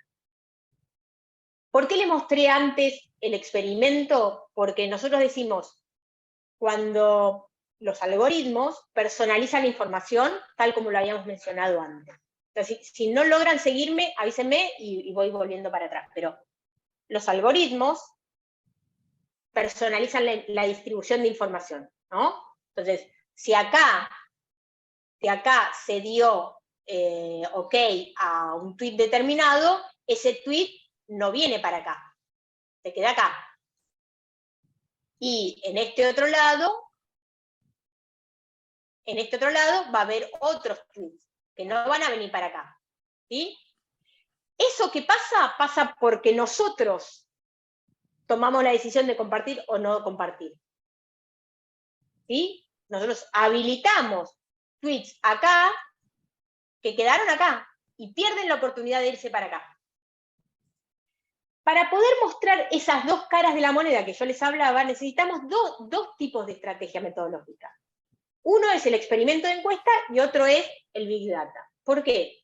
Porque como los algoritmos segregan la información, y nosotros asumimos que de este lado va a quedar información que circula y que conviene o que acepta la izquierda, y que de este lado va a circular información que conviene y acepta la derecha, si nosotros analizamos solo el Big Data, no podemos saber qué le habría pasado a la gente de izquierda si se hubiera encontrado con un tweet que no le convenía. No lo podemos saber porque no circuló por este lado ese tweet. Entonces, analizar solo Big Data tiene ese sesgo. Tiene el sesgo de que ya hay una distribución de información, que es la distribución de la vida real, pero donde no podemos saber qué le habría pasado a alguien que nunca se encontró con ese tweet. Es poco probable que yo en mi burbuja me encuentre con un tweet de Milei, excepto que lo vaya a buscar. ¿Por qué? Pues yo no lo sigo a Milei. Yo sigo a los que yo sigo, entonces me voy a encontrar con los posteos que esos que yo decido seguir están posteando, por lo menos mayoritariamente. Entonces, cuando hacemos los experimentos de encuesta, uno de los motivos por los cuales los hacemos es porque podemos saber, podemos constatar qué le habría pasado a alguien de izquierda que se encuentra con un tuit de derecha. ¿Se entiende eso? ¿Por qué pasé primero por los experimentos? No es que es una nueva fase. En el libro de Fake News, nosotros también hicimos experimentos de encuesta. Y también hicimos Big Data. El experimento de encuesta es la parte donde nosotros constatamos esa teorización que hacemos sobre nuestras reacciones subjetivas, lo podemos constatar aleatoriamente qué le pasaría a cualquiera que se encuentre con cualquier tweet, y en la parte de Big Data, que son estos mapas, mostramos la consecuencia topológica que yo les decía al principio. Yo en la primera diapositiva les dije, la polarización tiene una dimensión subjetiva y una consecuencia y una dimensión topológica o estructural.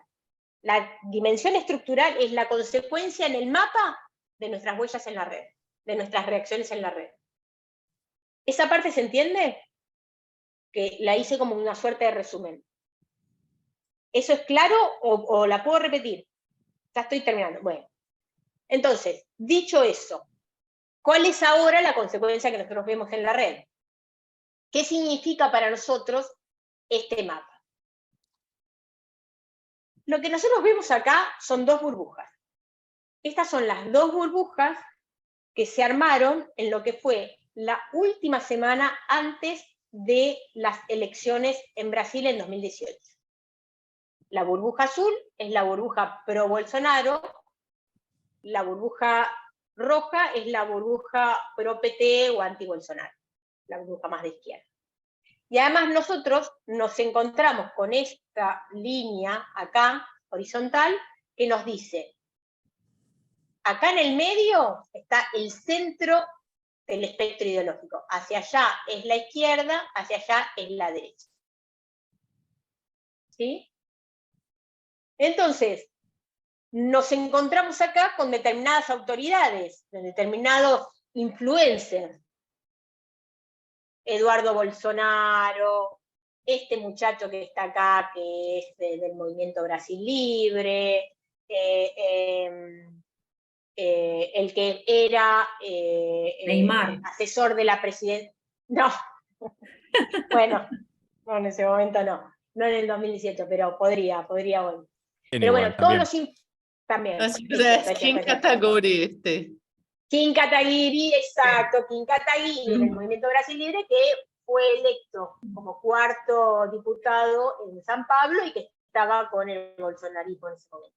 Lidera el Movimiento Brasil Libre, lideró todo el movimiento de impeachment a Dilma Rousseff. Y de este otro lado nos encontrábamos con influencers más petistas o más de izquierda, etc. Quiero mostrar dos cuestiones de lo que nosotros vimos en estas redes. Por un lado, uno se pregunta, dada el tamaño de las burbujas, ¿dónde hubo mayor interacción? ¿Qué se imaginan ustedes? La de la izquierda. El lado rojo, ¿no? La burbuja roja tuvo más participación. Primera pregunta respondida perfecto, mayor intensidad, o sea, mayor activación, mayor retweet en la burbuja roja. Si yo les voy a hacer la pregunta compleja, y si no nos sale la pregunta compleja, vamos a la pregunta sencilla. ¿Cuál de las dos burbujas es más compacta? Una pregunta teórica. La burbuja azul. Perfecto. ¿Por qué? ¿Cómo te das cuenta gráficamente? Porque no está, yo veo que si bien la burbuja roja es más grande, se encuentra más dispersa sus puntos. Excelente, excelente. Está más dispersa. Quiere decir que, ¿por qué está más dispersa? Porque los influencers que tendrían que estar acá, en el centro de la red, no están disparando de la misma forma para todos lados. Entonces, ¿qué quiere decir? Que acá también hay influencers que están activando acá, que los están retuiteando acá, pero a los influencers que están acá no los retuitean los que están acá. Entonces, esa dispersión también se ve en la capacidad de liderazgo. O sea, la red Twitter no nos habla de la opinión pública en general, pero sí nos puede decir algo respecto de cómo están funcionando los liderazgos, ¿no? En cambio, acá sí nos encontramos con una burbuja mucho más compacta, mucho más jerárquica. Las autoridades están acá en el centro y reparten, activan de manera muy compacta, muy organizada y muy por diseño toda la burbuja. ¿Sí? Entonces, en términos digitales, hay mayor organización en la burbuja azul. Dos últimas cuestiones que digo. ¿Qué significa esto? Porque ¿les llama la atención? Tal vez discursos por ahí más pro Bolsonaro, pero más disidentes. No disidentes. Pero por lo Cuando menos de lo hegemónico, digamos, o por lo menos, no quiero usar el anglicismo mainstream, pero ponele que los lineamientos más duros sean los que están en el centro, ¿no? Y por ahí... No. ¿Por qué no? Porque si yo digo que acá tengo el espectro ideológico y hacia acá me voy hacia la derecha, el anillo que se arma acá está más a la derecha, entonces no es más mainstream, es más extremo. Por eso, quise decir eso, capaz que me expresé mal. Más extremo. Pero sí. Pero el más extremo no está en el centro de la burbuja. No, para nada. Eso quise decir. Por ahí es algo todavía, qué sé yo, me hace pensar a los tipo Donald Trump con los silbatos, los famosos silbatos de perro, ¿no? Que es como por ahí el lineamiento central del trumpismo era como en el centro, pongamos azul ahí, pero también tenías como otras cosas que estaban mucho más a la derecha y eran cosas que el costo político no se podían decir, pero bueno, simpatizabas y decías, bueno, para que te quedes acá, ¿no? Bien, pero los que están a la derecha están tironeando para la derecha. Entonces, los que están acá son bolsonaristas, pero los que están acá están haciendo operación política. ¿Por qué? Porque se supone que las autoridades, que son los principales influencers, son los que mayor color, los que tienen un color más oscuro. ¿Por qué? Porque los influencers, como son muy retuiteados, van aumentando el tamaño, esos usuarios. Entonces siempre van a ver que en el centro de las burbujas el color es más sólido. Y va perdiendo color a medida que yo me acerco del centro de la burbuja. ¿Sí? Porque acá están más los soldados tuiteros, no los influencers. Ahora, la pregunta es, ¿por qué acá se vuelve a poner más oscuro? Si acá se está dispersando y acá se pone más oscuro. Porque es una operación política donde hay cuentas que están coordinadas, se retuitean entre sí y se retuitean muy rápido. Cuando hay campañas electorales y hay operaciones políticas, lo que hay es cuentas administradas que están coordinadas para generar mayor interacción, para generar narrativa, y que sea una narrativa que active a las derechas, o que active a los extremos. De este lado no vemos nada de eso. Y una última cosa es que, Perdón, más allá de que... pero está más a la derecha, ¿no? Entonces serían tipo militares, etcétera. O, a los que activan, o más como economía, la gente de economía. Como... Depende. Puede ser una operación política, puede ser también paga, que generen discursos muy, muy extremos que activan a los que están más al extremo. Se inicia de manera controlada, de manera administrada, de manera coordinada, pero después empieza a activar a aquellos a los que les gusta a los que los entusiasma. También a los que Pero los más llama del a la montón. derecha. Como... Bien a la derecha, bien extremos, bien pro militar, pro derecha, pro racista, pro todo eso. Natalia, disculpa, pero ¿qué son la marca violeta y la marca amarilla? Y el gris de allá abajo.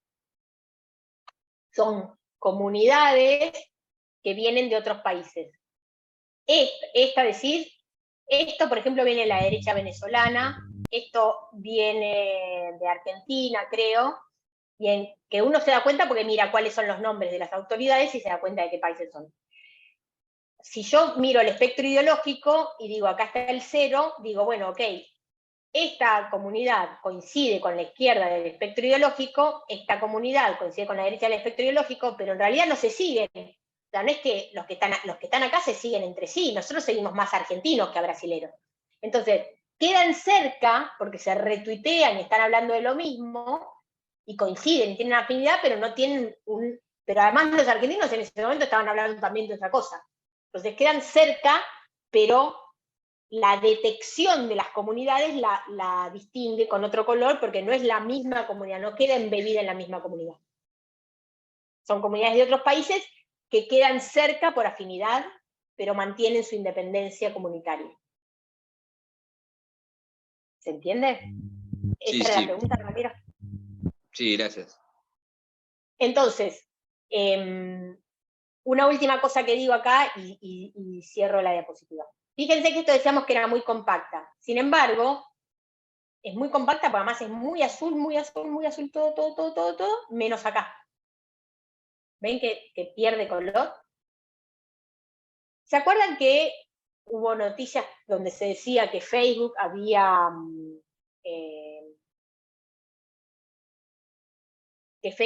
dado de baja 100.000 cuentas de WhatsApp por envíos de spam, de fake news, desinformación, etcétera? Durante las elecciones de 2018, ¿lo recuerdan eso? En Twitter también hubo denuncias de fake news, de violencia, etcétera, que fueron denunciadas y a muchas cuentas se las dio de baja. Entonces, lo que observamos acá no es que en esta parte que está más clarita haya menos usuarios. Lo que hay es menos que.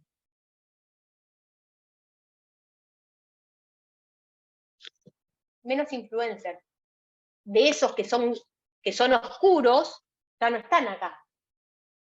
La burbuja sigue. La cantidad de usuarios es lo mismo, pero no están oscuros, porque no son muy retuiteados. ¿Por qué? Porque a muchos del movimiento Brasil Libre, al propio Kim Kataguiri, les dieron de baja, los bloquearon. Así como hizo Twitter con Donald Trump, también lo hizo con muchos que activaron mucha violencia en redes sociales durante las elecciones de Brasil en 2018.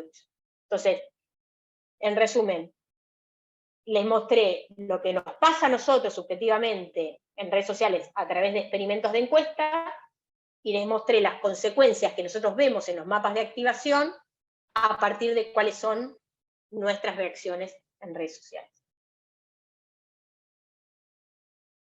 Y no sé si queda alguna cosa más por ver. No sé si... Muchas gracias, Natalia. Me parece que lo pedimos a Mario, ¿no? ¿Puede ser, José? No, ahí lo veo ahí abajo. Estás muteado, Mario. Ah, no te veía, Mario, perdona. No, todo eso, no, eso, exactamente, que a ver si participaban algunos miembros de la cátedra que todavía no habían participado. Bueno, si quieren... Dale. Empiezo yo. Pues primero, muchísimas gracias, Natalia. Siempre que te escucho exponer, uno aprende. Es increíble lo que van conociendo sobre Twitter y cómo van ajustando el modelo, ¿no? Que eso es uno de lo que ve también en tus diferentes exposiciones, cómo van buscando las diferentes estrategias para describir cada vez mayor. Te quería hacer una pregunta, tengo varias, pero una pregunta pues ya estamos cerca de la hora. Como las acciones siempre están vinculadas con hipótesis afectivas, ¿qué ¿qué ocurre con ese porcentaje donde se comparte información que contradice a la pertenencia ideológica, partidaria en el experimento que hicieron? Ustedes tuvieron la oportunidad de poder ver ese porcentaje, aunque es menor. No sé si ahí encuentran ustedes alguna información valiosa que va en contra de lo que se espera que se actúe. Hubo varias...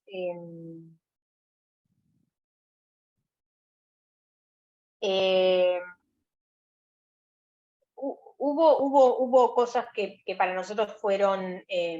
o sea, no todos los experimentos dieron lo que uno esperaba, ¿no? De hecho, este experimento que les mostraba recién, que dio muy fuerte los resultados en Argentina, en Brasil no dio tan fuerte los resultados. Hubo otro experimento donde habíamos encontrado eso, de que los retweets eran más altos que los likes, ¿no? Entonces también eso nos llevaba a pensar que a veces uno retuitea como una forma de relación y de visibilidad con el otro. O sea, a veces es como que está bien retuitear y no necesariamente tiene que ver con lo que a uno le pasa. Hicimos experimentos donde por ahí no se polarizaba tanto, nos hicimos experimentos con posteos sobre vacunas, y lo que encontramos era que algo que nosotros presumíamos, que era que en el caso de vacunas, si íbamos rotando las marcas de las vacunas, iba a tener algún tipo de efecto en la propensión a compartir, y las marcas de las vacunas no incidían en eso, sino que era mucho más fuerte la confirmación y la refutación.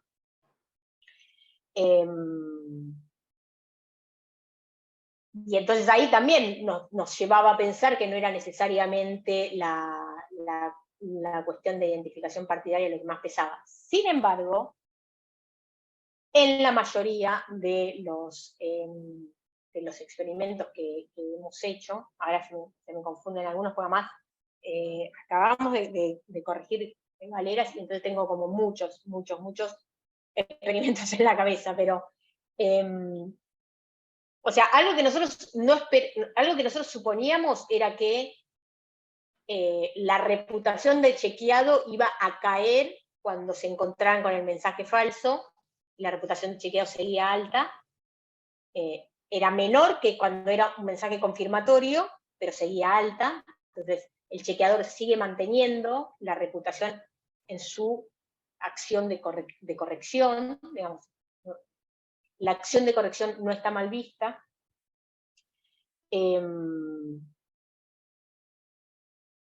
Sin embargo, nosotros lo que seguimos observando, tanto en el sesgo que se le asigna a los medios que consumimos, ¿no? Porque una de las cuestiones que medimos tenía que ver con la percepción de hostilidad mediática, como en las propensiones a compartir, como en los sentimientos que teníamos, como en la reputación o no reputación. En general, si nosotros limpiamos el resto de las variables, la identificación partidaria sigue siendo un predictor muy fuerte de lo que hacemos en redes sociales. Ahí es donde vemos que hay una fuerte polarización. ¿Por qué? No porque no haya diálogos de otro tipo que no corten partidariamente, sino porque la identificación partidaria se ha vuelto un vector tan fuerte que solapa y se come el resto de el resto de las dimensiones que pueden no estar cortadas partidariamente. Pero además, por ahí voy a intentar con esto último que digo responder a tu pregunta. Nosotros observamos que hay una parte de nuestras muestras que no necesariamente responden a la identificación partidaria cuando comparten o dejan de compartir, y eso lo vimos recién. O sea, lo mostré que hay un porcentaje, no es que es cero. El problema en redes sociales, y que ahí es donde está el sesgo que nos impide ver qué pasaría con esos silenciosos, o con esos no tan polarizados, el problema que hay en redes sociales es que los intensos están sobre representados. Entonces, ¿qué pasa con los intensos? Hablan más fuerte, están más polarizados que los no intensos y se comportan en interactúan en redes sociales más rápidamente. Todo eso tiene las consecuencias topológicas que yo les decía recién, con lo cual los intensos ven más polarización y los no intensos, como ven a los intensos sobre representados, también ven que hay más polarización. ¿No? Entonces, un gran problema que está viendo en las redes sociales en este momento como consecuencia así panorámica de quienes hablan, es que hay una sobrerepresentación de los intensos. Eso hace que veamos más polarización de la que efectivamente hay, porque es la visible, la visibilizada, y porque además los no intensos siguen una suerte de espiral del silencio. Porque además los intensos tienen mayor capacidad y menos pruritos para ser violentos en redes sociales. Y esa violencia en redes sociales también tiene efectos inhibitorios en los no intensos. ¿No? Entonces, lo que vemos en redes sociales en este momento es que hay una mayor propensión a aceptar confirmaciones y a desalentarse por refutaciones que son, decimos, weaponizadas, digamos, que son usadas como armas de violencia, y eso desactiva a algunos y deja espacio para la sobrerepresentación de estos otros que son los más intensos. No sé si, me parece que no respondí mucho ahora, pero bueno, viva el debate. No, sí, digamos, yo lo que veo está centrado el estudio siempre en las mayores tendencias, ¿no? Pero al ver que vos estás hablando que dan resultados diferentes en otros países, hay como una complejidad ahí que están pudiendo captar en los experimentos que es interesante, ¿no? Para poder profundizar justamente en esos lugares donde las hipótesis entre el compartir y los afectos no están No en todos lados es igualmente coordinados, digamos, y que funcionan de manera coherente, ¿no? Porque eso puede dar algunos datos ricos para poder ir más allá en la investigación, ¿no? O sea, nosotros tenemos más, o sea, entre todas las encuestas que hicimos y la cantidad de experimentos que fuimos metiendo en cada encuesta, tenemos más de 50 experimentos. Bueno, Claro. lo bueno es que cuando uno tira muchos experimentos, algunos dan resultados, y los que no dan resultados, no dan resultados, o sea, no se publican porque no se llegó a lo que uno, o sea, se va a la hipótesis nula. Sí, Entonces, cuando hay hipótesis nula, eso no... entonces, lo bueno es que yo lo digo así como cosa personal, he tenido la suerte, a veces las casualidades nos van llevando por recorridos determinados. Tuve la suerte de ingresar al equipo de Ernesto. Ernesto trabaja desde la Universidad de Manuel y desde ahí puede conseguir niveles de financiamiento que nos han permitido hacer este derroche de financiamiento en experimentos que son casi imposibles pensarlos desde un proyecto de investigación en Argentina. Porque son en dólares además, ¿no? Entonces, eso, no todos los experimentos dan lo que uno previó que iban a dar. Gracias, Natalia. No sé si hay más preguntas. José, Rocío, Mario. Yo creo que estamos en 9:05 ya, me parece que estamos... Ya estamos, yo ya estoy partiendo además. Yo creo que nos está quedando una agenda muy interesante en relación con cuestiones que venimos tratando en el curso. Me parece que está bueno que los alumnos retomen las preguntas también en los prácticos y se conviertan en temas de conversación. Muy interesante ver, me parece a mí, como cuestiones que tienen paradigmas de enfoques diferentes, sin embargo se empiezan a tocar con problemas que son de conjunto para cualquier focalización o análisis, ¿no? Relaciones entre discursos y autores y formas de construir contextos, modos de interpretativos que a la larga siempre se van imponiendo sobre las problemáticas también. Y me parece que acá hay como un enfoque que busca pensar cuestiones micro, cuestiones macro, cuestiones que trabajan en distintos niveles, y esas son cuestiones a seguir trabajando para nosotros, para seguir repensándolas también, y quedan una agenda de cuestiones. Hicieron alguna pregunta sobre cuestiones no antropocéntricas que tienen que ver con fenómenos que nosotros trabajamos sobre automatización, que aparecen en las preguntas y que son inevitables. Así que bueno, creo que queda una agenda muy interesante también. Hemos discutido mucho, y en la materia, los alumnos lo saben, vamos a discutir con todo lo que fue la discusión de fin de medios masivos, crisis de programación de la vida social, pero ahora aparecen otros fenómenos de programación automatizados que trabajan sobre temporalidades específicas en tiempo presente y en distintos tiempos. Me parece que van a quedar muchas cosas para seguir conversando a lo largo del año de tu exposición, y que tienen que ver con las cuestiones que vamos a dar durante el año en la asignatura. Así que bueno, Natalia, muchas gracias por tu tiempo, por la exposición, por haber participado otra vez vinculado a nosotros. Es un momento que apreciamos mucho. Y bueno, gracias a los alumnos que han estado presentes intensamente. Estos son los alumnos de la noche, que creo que han estado las dos comisiones presentes. Tenemos otras comisiones a la mañana. Los de la mañana generalmente participan en un teórico y los de la noche en otro. Pero la presentación ha sido muy, muy interesante, y bueno, se vio claramente el interés también de los alumnos, creo, por la exposición. Así que bueno, te vamos despidiendo y decirte muchas gracias. Bueno, les agradezco mucho a todos y a todas. Gracias por la atención, gracias por aguantar hasta esta hora. Y bueno, y seguimos en contacto.